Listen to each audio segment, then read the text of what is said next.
साथियों नमस्कार। जैसा कि आपको विदित है, शिक्षक दिवस यानी कि 5 सितंबर को लेकर के हमारी एक श्रृंखला चल रही है, जिसमें हम कुछ विशिष्ट शिक्षकों को जो शिक्षण कार्य के अतिरिक्त भी कुछ काम कर रहे हैं उनको आपके समक्ष लाने का प्रयास कर रहे हैं, ताकि उनका जो काम है, जो उनके विचार, उनकी बातें हैं, आप लोगों तक पहुँचे। और आज इसी कड़ी में हमारे साथ एक ऐसे शिक्षक हैं जिन्होंने बहुत क्षेत्रों में काम किया हुआ है। वो है डॉक्टर लोकेश डसीला सर, जो अभी शानदेव में कार्यरत है, राजकीय उच्चतर माध्यमिक विद्यालय शानदेव। सबसे पहले सर आपका बहुत बहुत स्वागत है। धन्यवाद, बहुत बहुत धन्यवाद। और सर ने बेसिक एजुकेशन में काम किया है, सेकेंडरी में काम कर रहे हैं और हायर एजुकेशन में भी इनका काम है। इन्होंने जो हायर एजुकेशन में जो स्पेशलाइजेशन है, जो इन्होंने डॉक्टरेट की उपाधि इनको मिली हुई है, तो सबसे पहले हम सर से ही जानेंगे कि आपका स्पेशलाइजेशन किस में है और ये किस तरह से आपने अपने काम को अंजाम दिया, और बाकी बातें हमारी चलती रहेंगी। और सबसे पहले उसके बाद मैं मनोहर भड़जी का आपका इंट्रो कराता हूँ। मनोहर भड़जी आप जैसे कि हमेशा देखते आए हैं, तो मनोहर भड़जी मेरे साथ सहयोग देंगे यहाँ पर प्रश्न को आगे बढ़ाने में। तो सर मनोहर भड़जी आप शुरुआत करिए। जी सर, नमस्कार। सबसे पहले डॉक्टर साहब का आपने जो स्पेशलाइजेशन जिसमें किया है, हम चाहेंगे कि आप सबसे पहले हमारे बच्चों को, हमारे दर्शकों को और हम सब युवा पीढ़ी को इससे अवगत कराने की कृपा करेंगे। जी, सबसे पहले मैं श्री धीरज खड़ाय जी और श्री मनोहर भट्ट जी, आप दोनों की प्रतिभा का मैं एक करीने से कायल हूँ और आपको धन्यवाद देता हूँ कि आपने मुझे ये मौका दिया यहाँ पे आने का, आपके प्लेटफॉर्म पे। और दूसरी बात, जितने भी सोशल मीडिया के प्लेटफॉर्म्स पे ये बातें, हमारी बातें पहुँच रही हैं, सभी दर्शकों को मेरा नमस्कार। जैसा कि आपने पूछा कि हमारा स्पेशलाइजेशन क्या है, तो मेरा जो बैकग्राउंड है वो शोध है। कहीं ना कहीं जो मैं प्रक्रिया की बातें करता हूँ या जो हम बात करते हैं, तो उसमें रह रह के शोध कहीं ना कहीं बीच में आ जाता है। तो मैं वैसे तो एक हार्डकोर मॉर्फोटैक्सोनोमिस्ट हूँ, जो कि एक विज्ञान के साथ साथ कला का भी एक अद्भुत संगम है, जिसमें जैसे हम फूलों की बात करते हैं, किसी पौधे को पहचानने की बात करते हैं, तो आजकल तो मॉडर्न जो टैक्सोनॉमी है वो मॉलिक्यूलर टैक्सोनॉमी हो गई है। उसका केमिकल कंपाउंड देखते हैं, फ्लावर देखते हैं, लीफ देखते हैं, फिर उनका जो एक्सट्रैक्ट है उसको देखते हैं, उसके आधार पे जो जेनेटिक डाइवर्सिटी है वो करते हैं। लेकिन हम उस दौर के जो हमारे गुरु रहे हैं, पुराने टैक्सोनॉमिस्ट, तो उनसे जो हमने सीखा वो हम चीज़ों को पकड़ना, पहचानना, उनका नाम, उनका वर्गीकरण, तो ये सारी विधाएं, इसके स्पेशलाइजेशन हमारे पास है। और सबसे पहले एमएससी करने के बाद मैं राजकीय स्नातकोत्तर महाविद्यालय पिथौरागढ़ से एमएससी किया, और उसके बाद भारत की जो प्रतिष्ठित शोध संस्था है, राष्ट्रीय वनस्पतिक अनुसंधान संस्थान लखनऊ में है, वहाँ से मैंने मेडिसिनल प्लांट पे रिसर्च किया है। और state of the art report भी गवर्नमेंट ऑफ इंडिया की मैंने तैयार की है, और कई जो पेटेंट हैं CSIR के, उनमें हिस्सेदारी रही है। वहाँ से शोध की बारीकियाँ मैंने सीखी, और धीरे धीरे वहाँ से हिमालय से तो एक हमारा लिंक है, हम हिमालय में पैदा हुए हैं, तो हिमालय का कोई भी ऐसा टॉपिक आता था तो हमें लगता था कि हिमालय के लिए किसी दिन काम करें। तो हिमालय की जो नींबू प्रजातियाँ हैं वो जम्मू कश्मीर से लेकर अरुणाचल और नॉर्थ ईस्ट के सारे स्टेट्स तक हमने जो नींबू प्रजातियाँ हैं उस पर काम किया है, और यही हमारा स्पेशलाइजेशन है। जी सर, आपसे इस बारे में बात अभी होते रहेगी हमारी। हमने आपका लेखन कौशल भी देखा है, आप विभिन्न सोशल मीडिया प्लेटफॉर्म पर आप लिखते रहते हैं, और आपका जो शब्दकोश है, जो साहित्य है, वो हर किसी को आकर्षित करता है और उसको हम पढ़े बिना छोड़ नहीं सकते। ये हर कोई महसूस करता है, बहुत सारे हमारे दोस्तों से बातचीत होती है। तो आपकी जो ये लेखन, जो साहित्य लेखन का काम है, ये कहाँ से आपने शुरू किया? तो ऐसे जो आप शब्दों का जो प्रयोग करते हैं अपने लेखन में, किस तरह से शुरू हुआ, या किसी लेखन में अभी आप काम भी कर रहे हैं? थोड़ा सा इस पर आप प्रकाश डाल दीजिए सर।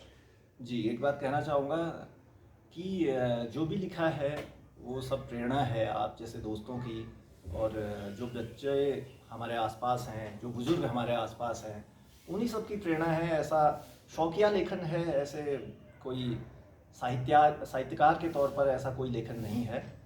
फिर भी कभी कभी शब्द आ जाते हैं तो ये बस लेखन है, ऐसा कुछ नहीं है कि प्रोफेशनल है और जैसे किताबें लिखी हैं। हाँ, कई शोध पत्र लिखे हैं, जैसे किशोरोपयोगी साहित्य कुछ लिखा हुआ है, थोड़ा बच्चों के लिए लिखा है। जैसे एक शोध आलेख मैंने लिखा हुआ था एनसीईआरटी के जो वैध मानक हैं उन पर, कक्षा 5 का एक चैप्टर है जंगल किसके। उसमें एक आदिवासी लड़की की जो कहानी है वो समझा रही है कि जंगल से उसका क्या नाता है, क्या लिंक है, क्या हमारी वैधताएं हैं। एनसीएफ ने भी अपनी 5 वैधताएं दे रखी है, जो उनमें आखिरी वैधता है जैसे नैतिक वैधता, तो उसमें उसके बारे में थोड़ा सा लिखते समय जैसे ऐसा होता है कि बच्चों के बीच से ही शब्द निकल आते हैं, जब बच्चों से वार्तालाप करते हैं। तो मैं ये कहना चाहूँगा कि जब मैंने वो आर्टिकल लिखा था तो बच्चों के बीच बैठकर लिखा था, उनको पढ़ाते हुए लिखा था। तो कहीं ना कहीं जैसा ये शब्दकोश है वो तो हमारे समाज से ही आता है, चाहे हम लिखने में कई बार आंचलिक भाषा के शब्दों का प्रयोग करते हैं। तो हम सोचते हैं कि हमारा जुड़ाव है हिमालय से, हमारे जो गांव हैं, हमारे जो बुजुर्ग हैं, हमारी जो परंपराएं हैं, तो इन्हीं बीच से निकल के जो शब्द आते हैं वही शब्दकोश बनते हैं। और वो फिर बीच से कहीं से आते हैं, सत्य से निकल कर कुछ आए तो वो सुंदर होता ही है। जी जी जी, निश्चित रूप से आपका जो लेखन है बिल्कुल ठेठ एकदम गांव हो, हिमालय हो, उन्हीं के बीच से निकल करके आ रहे हैं और हर किसी को आकर्षित करता है, इसमें कोई दो राय नहीं। अब सर मनोहर जी सर, बहुत बहुत बारीकियाँ हमारी संस्कृति से जुड़ी हुई डॉक्टर साहब के पास है। सर मैं ये जानना चाहूँगा कि हमारी जो आज की युवा पीढ़ी है, पोस्ट ग्रेजुएशन करने के बाद वो दूसरे विषय से पोस्ट ग्रेजुएशन करने की सोच रहा है, जैसे जो उसके सब्जेक्ट ना रहा हो ग्रेजुएशन में जो है उसको लेकर के दूसरे विषय से कर रहे थे, दूसरा पूरा होगा तो तीसरे से कर रहे हैं। लेकिन मुझे ये लगता है कि वो किसी एक में एक स्पेशलाइजेशन कर लें, उस और उनका ध्यान हमारी जो आज की युवा पीढ़ी है वो कम जा रहा है।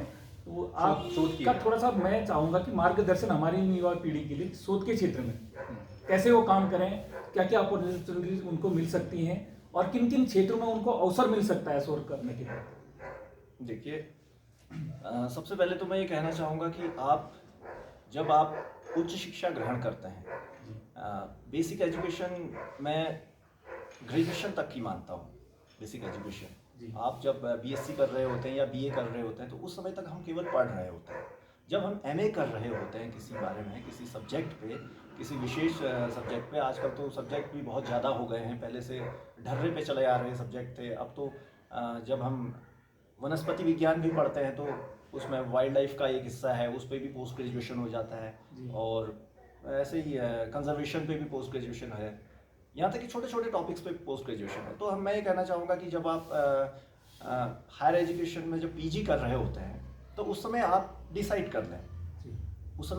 कर लें कि इस सब्जेक्ट को मैं कितने आगे तक ले जाऊँगा। यदि आप शोध कर रहे हैं तो सबसे पहली बात ये है कि आप जिस क्षेत्र में भुगते हुए हैं उसी को शोध के लिए रखें।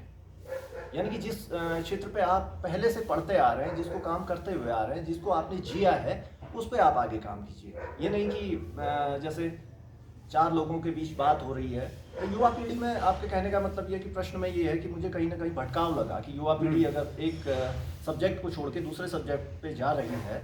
बहुत सारे लोग कर भी रहे हैं। मैं जैसे आपसे ही बात करके पता चला कि 2-3 सब्जेक्ट में भी लोग एमए कर रहे हैं, फिर उसके बाद आ रहे हैं, फिर कह रहे हैं कि हमने 3 सब्जेक्ट्स में एमए किया। ये व्यक्तिगत विभिन्नताएं हैं। आपको अगर किसी सब्जेक्ट पे अचानक रुचि जागृत होती है तो आप उसको कीजिए, ये अच्छी बात है। जितना आप पढ़ने की तो कोई उम्र है नहीं, जितना आप पढ़ें उसको पढ़िए। लेकिन अगर आप शोध करना चाहते हैं तो शोध आप जिसमें आपकी आत्मा है, जिस विषय में, उसमें शोध कीजिए, ताकि हम जो वो शोध है, जो रिसर्च है, वो कहीं ना कहीं रिफ्लेक्ट होके आए, वो समाज के काम आए, हमारे गांव के काम आए, हमारे हिमालय के काम आए, पहाड़ के काम आए। तो यही है। ठीक जी सर, आपने हिमालय को काफ़ी नज़दीक से देखा है और आपने यात्राएं भी की हैं और आपने उस संदर्भ में लेख भी लिखे हैं। हमने सोशल मीडिया माध्यम के उससे पढ़े भी थे आपके लेख। आपने बुग्याल के बारे में लिखा, कीड़ा जड़ी के बारे में लिखा। तो सर उसी से एक प्रश्न आपसे ये है कि जो हमारे बुग्याल हैं, हिमालयन या कीड़ा जड़ी जहाँ पाई जाती है, बहुत सारे लोग उसके दोहन के लिए जाते हैं और बहुत भीड़ वहाँ पर इकट्ठा हो जाती है। तो उससे सर जैव विविधता पर क्या असर पड़ा है सर, आप की राय मैं इसमें जानना चाहूँगा इस संदर्भ में। देखिए, बहुत अच्छा प्रश्न है। जब हिमालय में जब ऐसे पर्यावास हैं जो अनछुए पर्यावास हैं, तो उनमें इतनी भीड़ एकाएक जमा हो जाती है तो जैव विविधता पर निश्चित ही एक बुरा प्रभाव पड़ता है, एक एडवर्स इफेक्ट है। वैसे भी जो आजकल सबसे ज़्यादा शोध हो रहे हैं हिमालय पे, तो वो यही शोध यही दर्शा रहे हैं कि एंथ्रोपोजेनिक एक्टिविटीज़ जो हैं, मानव जनित जो वहाँ पे ऐसे काम कार्य किए जा रहे हैं, कहीं पे सिविल वर्क किए जा रहे हैं, या अभी कुछ समय पहले ही हमारे अस्कोट बायोस्फीयर रिजर्व को इसकी सीमा बढ़ाई गई है। तो उसके पीछे भी कारण है। जैसे मैं साल दर साल उन लोगों के साथ उच्च हिमालयी क्षेत्र पे गया जहाँ कीड़ा जड़ी संग्रहण के लिए हमारे परिवार लोग चले जाते थे, बच्चों सहित चले जाते थे। वो एक सुरभि संचित भूमि है, वहाँ पर जाकर ही हमें इस बात का आभास होता है कि कैसा पर्यावास है, कितना फ्रेजाइल इकोसिस्टम है। तो देखिए, इतने लोग कीड़ा जड़ी के लिए जाते हैं। जब स्टार्टिंग में जब हमारे क्षेत्र में कीड़ा जड़ी की पहचान बनी कि भाई ये एक वंडर ड्रग है और इसको यहाँ से खोद रहे हैं बुग्याल से, तो जब पता चला कि इसके पीछे अर्थ जुड़ा हुआ है और ये इतना महंगा बिक रहा है, क्यों व्यक्ति लेबरी करे? गांव में रुककर तो कुछ कमा पाना संभव है नहीं, तो सभी ने यही सोचा कि पूरे परिवार के साथ वहाँ जाया जाए, वहाँ डेरा डाला जाए और वहीं से जितनी आमद हो सके उसको पूरे साल भर इस्तेमाल किया जाए। तो ये मानव स्वभाव भी है। कहीं ना कहीं जो वहाँ रहवासी हैं उनकी कोई गलती इसमें मैं नहीं मानता हूँ, लेकिन फिर भी जो जैव विविधता पर बुरा असर पड़ा वो ये है कि पहले तो जब तक ये अनछुए बुग्यालों में ये चीज़ें नहीं थी, तो वहाँ पर यदा कदा सैलानी जाते थे, कुछ हाइकर्स जाते थे और कुछ भेड़ पालक जो स्थानीय भेड़ पालक हैं उनके समूह वहाँ पर बकरियों के साथ रहते थे। तो वो तो प्रकृति के साथ एक सामंजस्य बनाकर रहते थे जी। लेकिन जहाँ पर आपका अर्थ और वित्त बीच में आ जाता है तो ये चीज़ें धरी की धरी रह जाती हैं। तो होता वही है, वहाँ पर टेंट लगाते हैं, 2-3 महीने के लिए डेरा डालते हैं, तो सभी लोगों को भी फिर कीड़ा नहीं मिल पाता है। कीड़ा मीन्स जो वो फंगस है कॉर्डिसेप्स साइनेंसिस, वो पूरा का पूरा वहाँ पे लोगों को नहीं मिल पाता है जितने लोग वहाँ पे जाते हैं। एक प्रेशर है बुग्याल के ऊपर, एक प्रेशर है। बुग्याल जब वो लोग जाते हैं तो जूते चप्पल के साथ जाते हैं। उससे पहले भी जब हमारे हिमालय में जात यात्राएं जब जाती है तो एक निश्चित क्षेत्र में एक सरहद के बाद हम जूते चप्पल और ऐसे जैसे धारदार अस्त्र हैं उनको लेकर ऊपर नहीं जाते हैं। कहीं ना कहीं ये क्या बना रखे हैं कि पुराने जो बुजुर्ग हैं उन्होंने एक अलिखित नियम है कि ऐसा नहीं करना है, यहाँ काटना नहीं है, जो उसे सीटी नहीं बजानी है। तो और ऐसे कोई कार्य करता है तो उसको देवदंडों से भी जोड़ रखा है कि प्रकृति उन्हें दंड देगी। और कोई ऐसे वहाँ पे कुछ बिंब भी हैं, सजीव बिंब, जो जहाँ पे कहा था कि देखो इस महिला ने यहाँ पर ऐसा कहा तो इस महिला के ये अवशेष हैं, तो पत्थरों में कुछ ऐसा ये भी है, तो वो देवदंड है। तो पुराने लोगों को जो उस समय इतने शिक्षित लोग नहीं थे लेकिन बुद्धि काफ़ी थी उनके पास, तो उन्होंने यहाँ पर ऐसे कहा था कि अगर आप ऐसा करोगे तो प्रकृति हमें दंड देगी। तो इस तरह से उन्होंने अपने पर्यावास को, अपने पर्यावरण को सुरक्षित रखा था। लेकिन अब कीड़ा घास के लिए इतनी भीड़, वहाँ पर हज़ारों की संख्या में भीड़ हो जा रही है, तो जो जड़ी बूटियाँ हैं, जो अनमोल जड़ी बूटियाँ हैं, जिनका हम जीवन चक्र समझे बिना जिनको रौंद कर आगे बढ़ते हैं, तो वहाँ कहीं ना कहीं उनके उस सिस्टम को प्रभावित करते हैं। और जैसे एक वानगी मैं देता हूँ कि जिन लोगों को कीड़ा नहीं मिल पाता, ठीक यही टाइम वहाँ पे हार्वेस्टिंग का होता है। एक जंगली लहसुन होता है, हमारे जो छिपला केदार है या नागनी धुरा है, जो ये 2 पंडाल हैं, एक काली नदी का पंडाल है, एक गोरी नदी का पंडाल है। तो यहाँ पे सबसे ज़्यादा हमारे जिला पिथौरागढ़ में कीड़ा घास इसको हार्वेस्ट किया जाता है।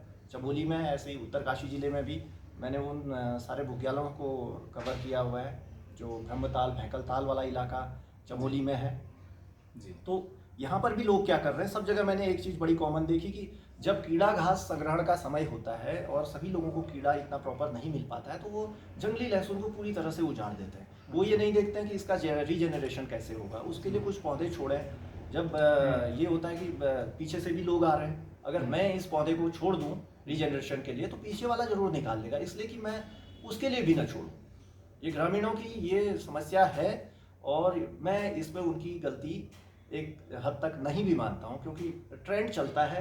जी। तो किसी भी चीज़ का एक संक्रमण काल होता है, और कीड़ा जड़ी संग्रहण का और बुग्यालों से ये हर्बल जो मेडिसिन कलेक्शन का एक संक्रमण काल चल रहा है, ये अभी 10-15 साल और चलेगा, फिर कुछ शिथिलता आएगी, ऐसा मेरा मानना है।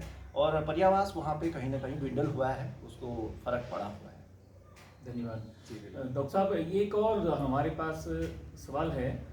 जैव विविधता का ही हिस्सा हमारा पर्यावरण है, जिसमें पेड़ पौधे, और इसमें एक पौधे को आपने बहुत सारे पौधे को रोपा है अपने आसपास, सुनने में आ रहा है, जिसको हमारे क्षेत्र में तेजपात या तेज पत्ते के नाम से जानते हैं जी। तो ये हमारे पर्यावरण के लिए भी काफ़ी ज़्यादा फायदेमंद है, इकोसिस्टम को बैलेंस बनाए रखने के लिए, और इससे कुछ रोजगार के साधन भी लोगों के जुड़े हुए हैं, कुछ अर्थ भी लोगों का जुड़ा हुआ है।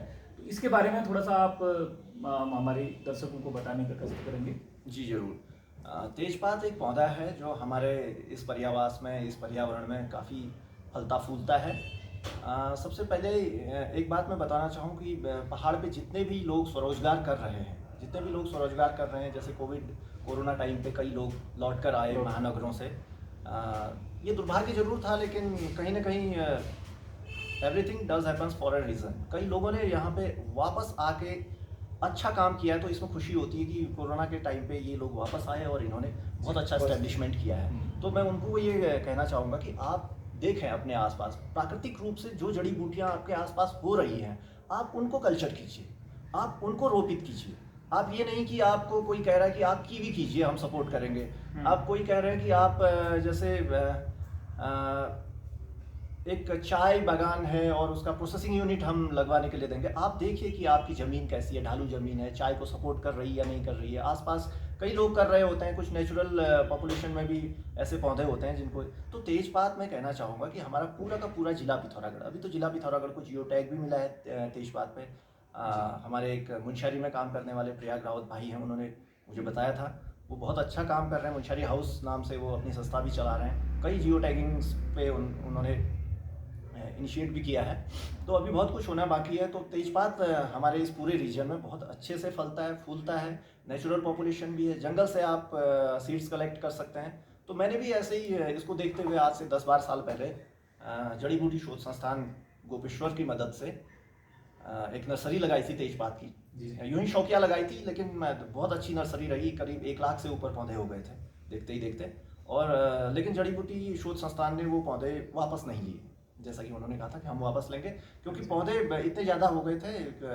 कुछ पौधे वो उन्होंने कलेक्ट किए तो सारे किसानों से नहीं ले पाए। तो इस सीरीज़ में मेरा भी नंबर नहीं आया, पौधे नहीं ले पाए। लेकिन मैंने उन पौधों को बांटा, निःशुल्क बांटा लोगों में। तो कई लोग उससे प्रभावित हुए। यहाँ से हमने नैनीताल जिले के जो हमारे साथ के हमारे मित्र थे, उनको भी पौधे दिए, बेरीनाग में पौधे दिए और पिथौरागढ़ साइड पौधे दिए, और यहाँ तक कि नेपाल भी हमारे पौधे यहाँ से गए। तो उन लोगों ने ये कहा कि ये तेजपात बहुत अच्छा हो रहा है। तो तेजपात हमारी अर्थव्यवस्था को कहीं ना कहीं संभाल सकता है। जो उसकी पत्तियां हैं उनसे एक मसाला तेजपात बनता है, और जो उसकी छाल है उससे दालचीनी बनता है। तो दालचीनी तो बहुत कम निकलती है, या ये कहें कि हमको सस्टेनेबली हार्वेस्ट करना पड़ता है उसको। अगर हम पूरा का पूरा छाल निकाल दें तो कहीं तेजपात में भी कमी आती है और पौधा भी नुकसान में जाता है। तो अगर हमारे पास ज़्यादा पौधे हैं, हम थोड़ा थोड़ा हिस्सा उसका हर साल निकालें, एक वैज्ञानिक तरीके से उसका अगर हम दोहन करें, तो दोहन नहीं कहेंगे शब्द, तो दोहन खराब है, उसका उपयोग करें तो ये बेहतर रहेगा। तेजपात हमारी अर्थव्यवस्था को संभाल सकता है। मैं अभी भी कहता हूँ, जिन लोगों को तेजपात लगाने के लिए, अपनी नर्सरी लगाने के लिए या तेजपात प्लांटेशन के लिए कोई मदद हमसे चाहिए, तो वो किसी भी समय हमसे संपर्क कर सकते हैं। हम उनकी ज़रूर मदद करेंगे, करते आए हैं। हम उनको सीडलिंग प्रोवाइड कर सकते हैं, सीड्स प्रोवाइड कर सकते हैं, और बता सकते हैं कि कैसे उसको रोपित करना है, किस समय रोपित करना है। अभी भी समय है, ये अगस्त का पूरा महीना जाने को है, अभी 4-5 दिन और बचे हैं।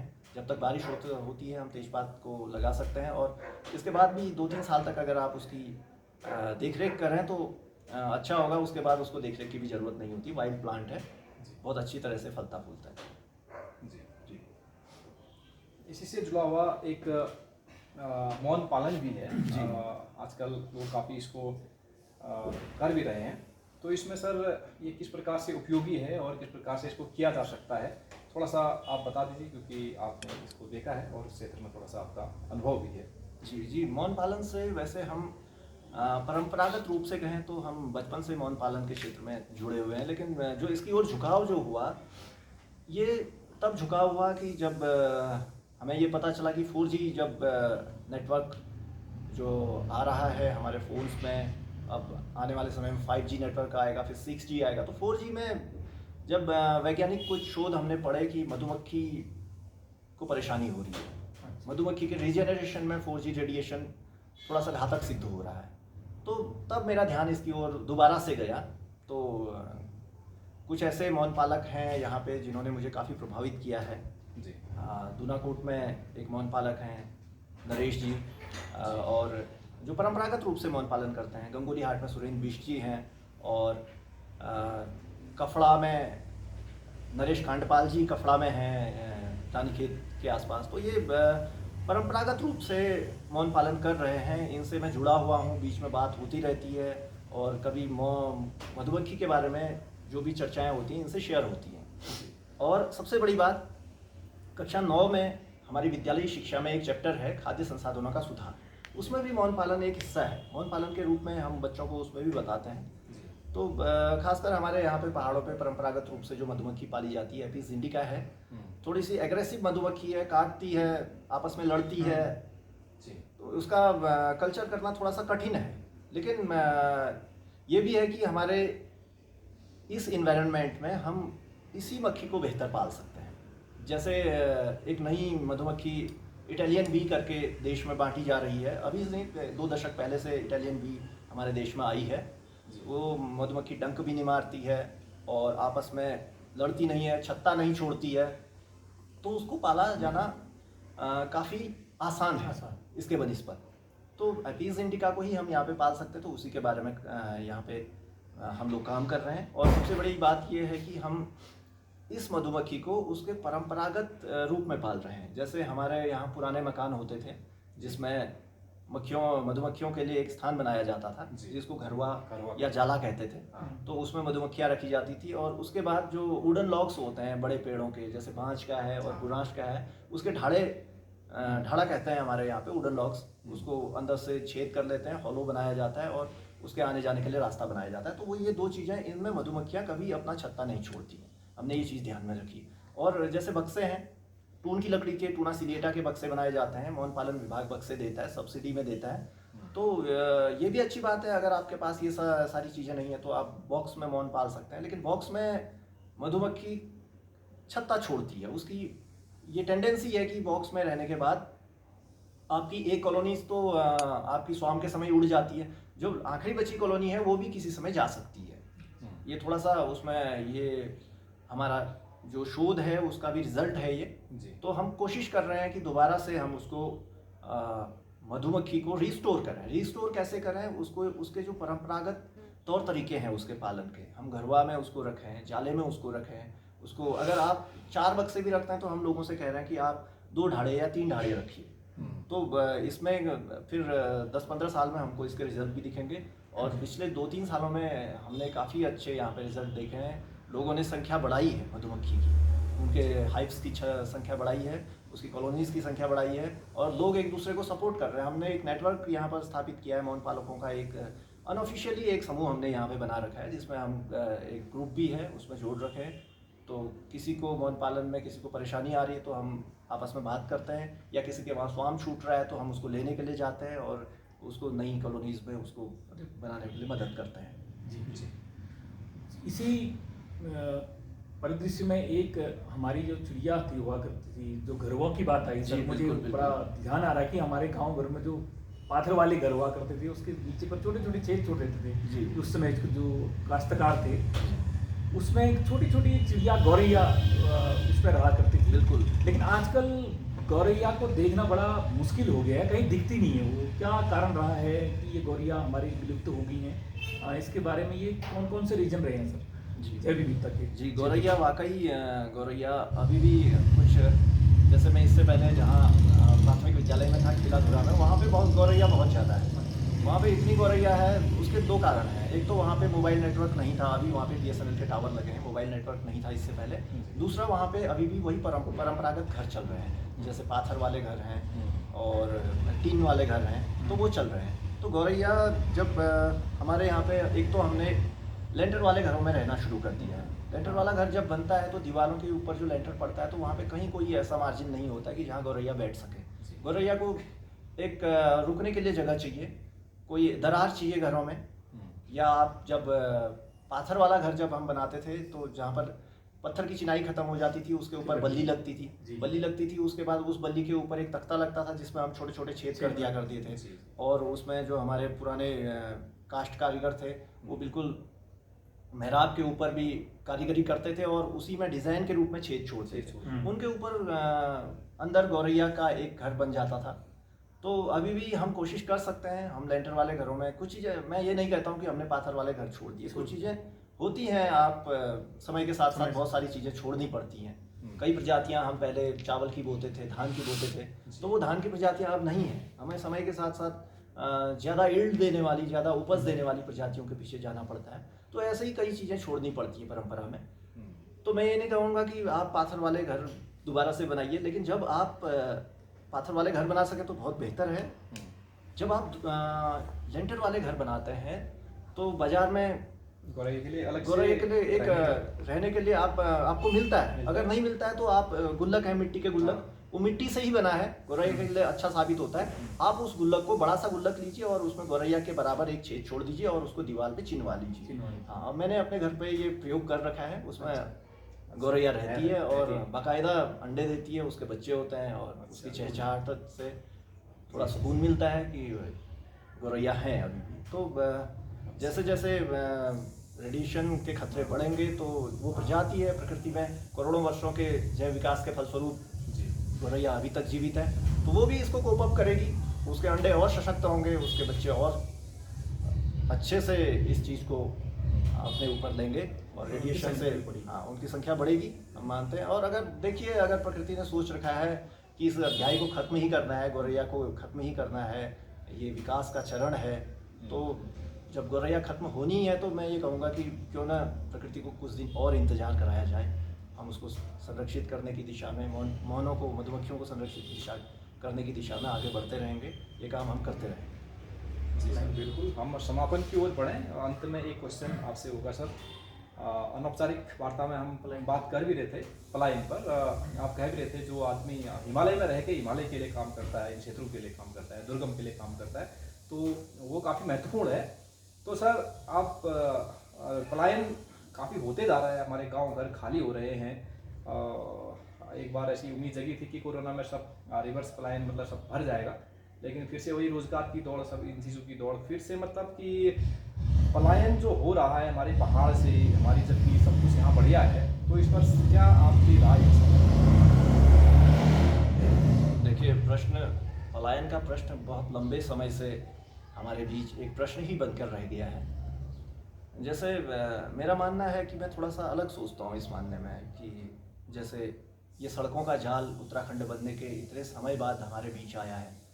ये सड़कें अगर 20 साल पहले हमारे क्षेत्र में आ जाती तो इतना पलायन नहीं होता, पहली बात ये। और सबसे बड़ा ये है कि पलायन, नगरीय पलायन तो हुआ ही है। गाँव से लोग दिल्ली गए हैं, मुंबई गए हैं, और जहाँ फैक्ट्रीज़ हैं, जहाँ इंडस्ट्रियल एरिया हैं, वहाँ गए हैं। ये तो हुआ ही है, लेकिन एक दूसरे तरह का पलायन भी हमारे बीच है। जैसे हमारे गांव छोड़कर नज़दीकी शहर पे लोग या नज़दीकी कस्बे पे लोग जाकर लोग बस जा रहे हैं, क्योंकि बच्चों की स्कूल्स के लिए या कुछ सुविधाओं की चाह में, कुछ भौतिक संसाधनों की चाह में हम अपना गांव छोड़ रहे हैं और गांव के ही नज़दीक दूसरे कस्बे में जाकर बैठ रहे हैं। ये दूसरे तरह का पलायन है जी, और दोनों ही घातक हैं। एक समय था जब हमारे पास संसाधन नहीं थे, तो उस समय पलायन, कुछ लोग बाहर निकले, शहरों में गए, तो वो पलायन तो परमानेंट हो गया। वो वहाँ पर सेटल हो गए, उनकी दूसरी पीढ़ी, तीसरी पीढ़ी, उनकी चौथी पीढ़ी वहाँ पर सेटल हो गई। अब हम उनसे ये कहें कि आप रिवर्स आए, गांव में आए, अपने गांव को संभालें, ये बात पूरी तरह से बेईमानी प्रतीत होती है। और दूसरा ये है कि अभी भी जो लोग यहाँ पर उम्मीद जगाए बैठे हैं, जैसे पहाड़ पे रह के, पहाड़ के बीच काम कर रहे हैं जो लोग, वो लोग एक प्रेरणा के स्रोत हो सकते हैं। कोविड में बहुत सारे लोग वापस आए हैं, उन्होंने बहुत अच्छा किया है। अब कुछ समय के लिए उन्होंने काम किया है, बाहर पे काम किया है और वहाँ पे कुछ धनोपार्जन भी किया है, जीविकोपार्जन किया है। वो अपनी जमा पूंजी लेकर आए, उन्होंने यहाँ पे कुछ अपना उद्योग शुरू किया है। बहुत काम छोटे छोटे कस्बों में ऐसा हुआ है, बहुत गांव में लोग अपनी ज़मीन पर दोबारा से काम शुरू कर रहे हैं। ये हो सकता है, लेकिन पलायन पे भी हम तभी बात करें जब हम पलायन रोकने की प्रक्रिया में उसमें भागीदार हों। जी। अगर हम दिल्ली में बैठकर, मुंबई में बैठकर और ऐसे कोलकाता और इधर बैठकर हम कहें कि पलायन हो रहा है और दिस इज़ ओनली जागनी, तो ऐसा इस पे मुझे ऐसा कुछ लगता नहीं है। अगर आप प्रक्रिया में हिस्सा लेते हैं, अगर आप पलायन को रोकने के लिए कुछ कर रहे हैं, तो हमें पलायन पे बात करने का भी पूर्ण हक है। और मैं सोचता हूँ कि हम इतने अभी सयाने नहीं हुए हैं कि क्या पलायन के लिए हम क्या कर रहे हैं, उसको रोकने के लिए क्या कर रहे हैं। तो बहुत ज़्यादा मैं इसमें नहीं बोल पाऊँगा। जितना हम कर रहे हैं जी, अगर कोई प्रेरित हो सकें या कोई ऐसा काम करें तो हम मदद ज़रूर करेंगे। जी बिल्कुल। ठीक है सर। सर आपका एक हम देख रहे हैं कि एक चैनल है यूट्यूब पर बनाया हुआ आपने, उसका नाम आपने हिमालय रूट रखा है। हिमालय रूट या हिमालय रूट्स रखा है। हाँ। तो इसके पीछे ये नाम देने का मेन रीजन आपका, और उस पर जो मटेरियल आपका रहता है जो हमारे बच्चों के लिए, हमारी जानकारी के लिए, और कौन कौन सी चीज़ें आप उसमें अपलोड करते हैं और वो उसका फ़ायदा हम लोगों को मिलता है? देखिए, ये नाम तो हिमालय रूट्स, ये ऐसी कल्पनाओं पे आ गया नाम। जैसे हिमालय के रहवासी हम हैं, तो जो हमारी संपदा है हिमालय की, हमारी जड़ें कहाँ हैं, तो इसी से हमने इस नाम को लिया है हिमालय रूट्स। तो इसी पे एक ट्विटर की प्रोफाइल भी है हमारी हिमालय रूट्स, उसमें 1000 से ज़्यादा फॉलोअर्स भी हैं। हम कुछ चीज़ें ऐसी परंपरागत चीज़ें उस पर दिखाते हैं, कुछ उस बारे में छोटा सा डिस्क्रिप्शन देते हैं, जितना वहाँ पे शब्द हमको अलाउ होते हैं उसी पे दिखाते हैं। तो चैनल ज़्यादा हमने ऐसे चला नहीं रखा है। कभी स्कूल के बच्चों के बीच कुछ कार्यक्रम कर लेते हैं, या स्कूल के बच्चों के लिए कुछ वीडियोस बन पाएँ, तो हिमालय से संबंधित जैसे एजुकेशन सीरीज़ या इन्फॉर्मेशन सीरीज़ के कुछ वीडियो, एक आध वीडियो ही हैं, ज़्यादा नहीं है जी। लेकिन भविष्य में, निकट भविष्य में हम हाँ। सोच रहे हैं कि कुछ उस पर वीडियोस बनेंगे। आप लोगों के सहयोग से भी कोई आप ऐसा वीडियो बनाते हैं बच्चों के लिए, तो हम किसी रोज़ उस पर अपलोड करेंगे। तो हिमालय रूट्स एक हमारा एक सोच है, एक विमर्श है, उत्तर आधुनिकतावाद से जुड़ने का एक प्रयास है हमारा, और इसी में हम कुछ कर पाए हिमालय रूट्स के माध्यम से। तो इसी मंच से हम सारे प्लेटफॉर्म्स पे उसको शो करते हैं। ठीक, बिल्कुल सर। तो आप लोगों के साथ जुड़ के, आपके सानिध्य में हम लोग भी काफ़ी कुछ सीखेंगे और आगे को काम करेंगे।